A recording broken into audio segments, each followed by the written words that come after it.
Hello and welcome to my channel. In my last video, we mentioned Virginia Anne Rambus, and she had disappeared and they haven't found her body. She was 19 years old, 5'2", 134 pounds, and they mentioned that she lived in the apartment complex as Jesse Pratt. She went missing from her apartment complex in May of 1985, and they wondered if he had done something to her because she was an acquaintance of his.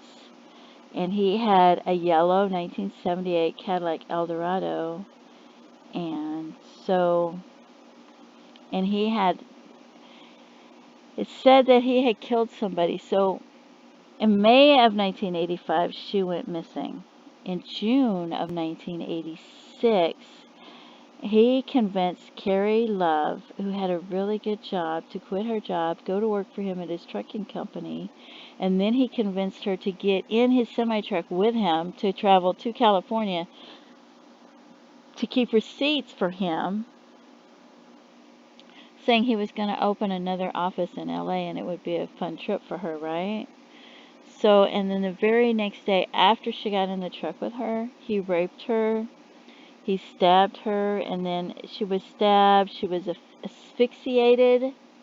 That's what it says.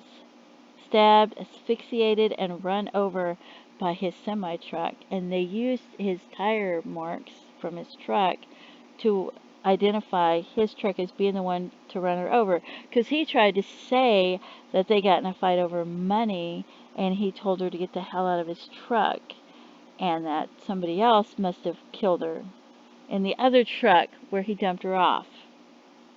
And maybe they ran her over and killed her. So, but they matched the tire marks. And then somebody was driving by and they saw the sleeping bag and they thought it was a body, and they found her belongings in the sleeping bag, and that was the next day. And her body, and you can pause this and read it if you want to. This is him. He's got the death penalty, and he's filed a petition because he doesn't want the death penalty. He wants to have so many years in prison. He didn't take a deal because he thought he could get off, even though they had so much evidence against him. So he was getting the death penalty, and he doesn't want the death penalty, so he's filing petition after petition while he's in prison, trying not to die because he doesn't want to die, even though he killed her and she died. And it's trying to say that he's mentally retarded, and because he's mentally retarded, he shouldn't be able to get the death penalty, and that could exclude him from the death penalty. And they give him all these IQ tests and stuff like that. And I think the mentally retarded is like 70 and under, and I think he tests at like 77, but different people are saying that he is mentally retarded and he shouldn't get the death penalty. And then he's arguing that he didn't have a good enough, that the people that defended him weren't good enough to defend him or something. So, because he's trying to get out of the death penalty. But his own family went to the trial to say that he was so violent, and he had threatened his mother, he had threatened his half-sister, he had threatened his half-sister's child before. But they're trying to say that he has brain damage, indicated organic brain damage in the frontal lobe. You can see that right in this area. And his full-scale IQ is 77, whereas 70 and below, I think, is mentally retarded. But he had a trucking company, but the trucking company only consisted of his one truck. But I don't know what he told this girl to convince her. And her boyfriend said the guy was a creep and didn't want her to go with him, didn't want her working for him, and it's really sad. So he killed her June 16th, 1986. And they found her body. He'd covered it up in gravel after he had stabbed her, then asphyxiated her, then run over with his semi-truck. And people knew she was with him. People knew she was with him, and he killed her. And that was June 16th, 1986. So a year before, this girl had gone missing. Because that was June 26th, and this is May. Was it June 26th, right? Oh, June 16th. June 16th, 1986. And this is May 20th, 1985. So this is a year and a month before this girl went missing, and she lived in the same apartment complex as him. So they think maybe he killed her and just hid her body good enough to where he never got caught, because she was on the way to a party and she disappeared, and they believe she disappeared while she was in her own apartment complex. And he was known as the Candyman, Jesse Pratt. So they're wondering maybe he killed more than one person, and maybe if he killed this girl and got away with it, he thought he could smart enough to get away with killing the other girl. And you wonder, because he's driving a semi-truck, and there's different people had gotten rides and gotten in the truck with people that were driving a semi-truck, and they had been killed and their bodies dumped on the side of the road. So you wonder if he was one of those people that was picking them up in a semi-truck and killing them and dumping them on the side of the road. But we don't know where he was driving to and from, or what years he was driving. So we don't know. That could have been the first year he was driving a semi-truck, for all we know. And do you think he killed this girl? Do you think that was the first time he had ever killed anybody, and he got caught? Or do you think he killed people before? Or do you think he may have killed people before and not got caught? Because I don't know. I don't know if he, because people commit crimes. Sometimes they commit a crime and they get away with it and they didn't get caught till the second, third, 10th. People might shoplift and not get caught the first few times, but they might get caught after that. So I don't know. I don't know if he killed people before and got away with it, or if this was the first time he ever killed anybody.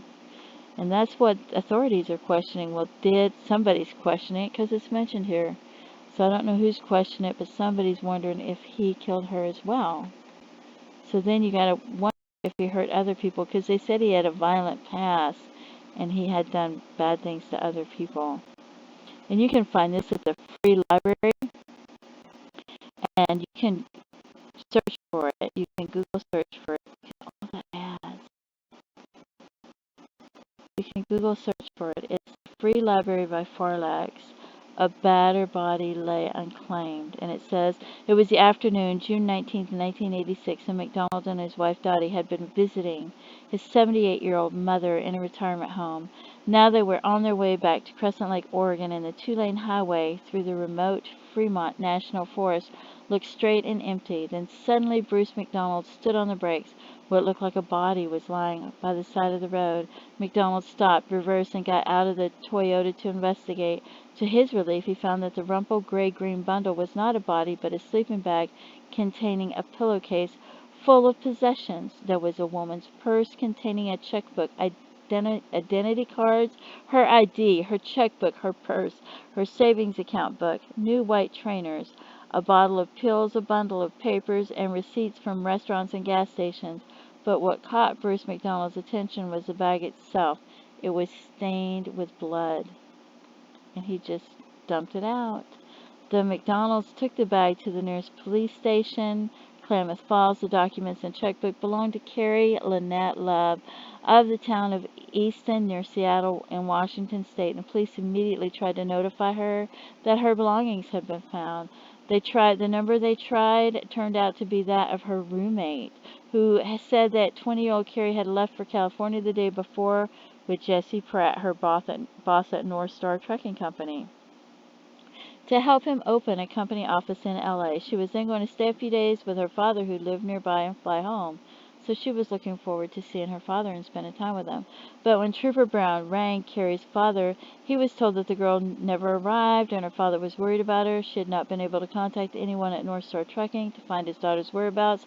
The next call was to Carrie's boyfriend, Cody Kupfer, who was also deeply worried that he had heard nothing from Carrie. I know something's wrong, he said. He said that Carrie had been working as a secretary for North Star Trucking for only 6 weeks, and he had urged her to leave. It's a dodgy outfit, and the man who runs it is a creep, he said. Their checks bounce, and their trucks are rubbish. I just don't understand why she went to work there. Cody said Carrie had given up a good job as a government weather forecaster to join Northern Star Trucking. I fear for her safety. he told Trooper Brown. "Please do all you can to find her." The next morning, Bruce McDonald took Detective Kenneth Cooper to the Oregon State Police to the spot where they found the sleeping bag. McDonald also remembered that a blue Scout utility truck with California license plates had been parked nearby. The Scout was no longer there, but Cooper organized an intensive search of the area, which included a large heap of gravel left by road repairers. As detectives climbed the pile, Ken Cooper was the first to see it, a woman's hand sticking out of the stones. The area was cordoned off, and forensic investigators started to work. Soon they had uncovered the body of a slim, dark-haired young woman. She had been stabbed repeatedly with what could have been an ice pick. She had also been run over. There were tire prints on her arms and head, and extras believe this had been done after the girl was dead, possibly in an attempt to hide her identity, but it was a vain hope. By now the body had been positively identified as Carrie Love. Further inquiries revealed that a large red and white Kenworth truck had been seen parked in the area the previous day, and they knew that the green 1976 Kenworth comprised the entire fleet of Northern Star Trucking. Where was the driver? So then they had to locate him.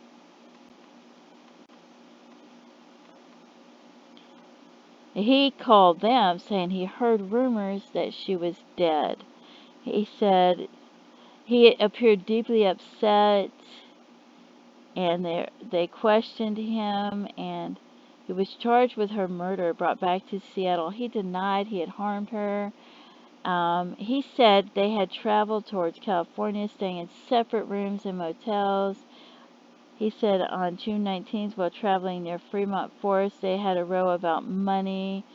"We were $600 short in fuel, and Carrie wouldn't tell me where it had gone." So here he is lying, trying to blame her, trying to say that she took money. And this guy who writes checks that bounce, and he's a creep, tries to blame her after she gave up a good job to go to work for him and trusted him. Things got really nasty. He said he stopped the truck and told her to get the hell out and just drove off. He said there was a Scout truck nearby, and I guess she could have gotten a ride in that. And so he tried to say that that other truck did it and that she robbed him. And so in the witness box, a bizarre figure with matted beard and hair and a huge beer gut restrained by a white cowboy belt. Jesse Pratt declared, "I know I shouldn't have just left her there, but she made me so mad. But I didn't hurt her, and no one can prove it." That's what he said. "No one can prove that. The police have made no effort to find the Scout truck. Maybe that was the vehicle. It certainly wasn't mine." So they had somebody that compared the former Firestone director, who, with the aid of diagrams and models, he compared the tire patterns and proved that the tire patterns matched that of Jesse Pratt. So, and that there was no way it could have been the other vehicle. So they got all the evidence, proved that he did it. So he killed Carrie Love, and because he didn't take the deal and he thought he could get off, and he thought he was smart enough to get off, I guess. And he didn't think they could prove it.